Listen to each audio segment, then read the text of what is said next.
Hey there, Sheepdogs. Welcome to the Sheepdogs Union. I wanted to make another video in my series about priorities for concealed carry. One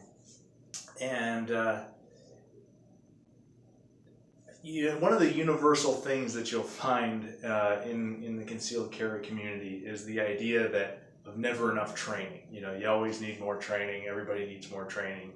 Training's great. And for the most part, I agree with that. Everybody could use more training. But the question I don't hear asked often enough is, what are you training for? And I see a lot of what's out there is training that may actually be counterproductive. It may be training you into habits that aren't going to work in a real world scenario. I've mentioned before, one of my favorite channels on YouTube is Active Self-Protection, and he goes through and he shows real world scenarios, things that actually happen. It's security camera footage and stuff.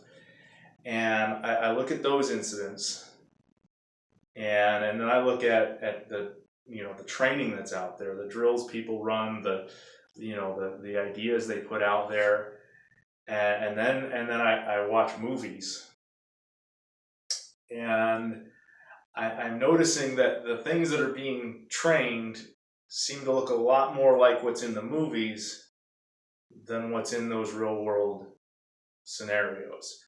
So I just wanted to encourage when you go seeking training, and it's good to do training, and especially when it comes to training your physical skills of handling your weapon.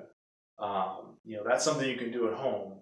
Very important to do, but just remember, what you're training for needs to be realistic, and don't get yourself into habits where you expect to be engaging 3 targets at 15 yards in 3 seconds, drawing from your hands up. That's not going to happen in the real world.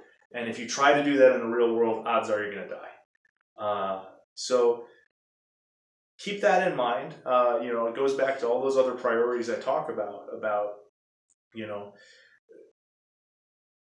think realistically about you and the type of situations you're likely to get in. And I encourage you to watch all the videos on active self-protection and watch everything that goes down in those scenarios, because it doesn't look like the movies, and it doesn't even look like the force on force training. That's one of the things I've also noticed. I've watched a lot of that where they're doing the simunitions.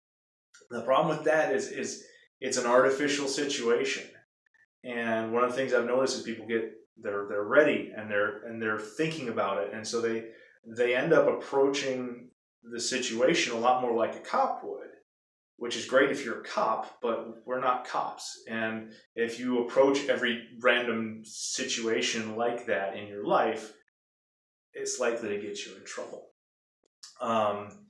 So just remember, train often, but make sure you don't train into bad habits. So thank you, and have a good day, and never forget to be ready to be somebody else's miracle.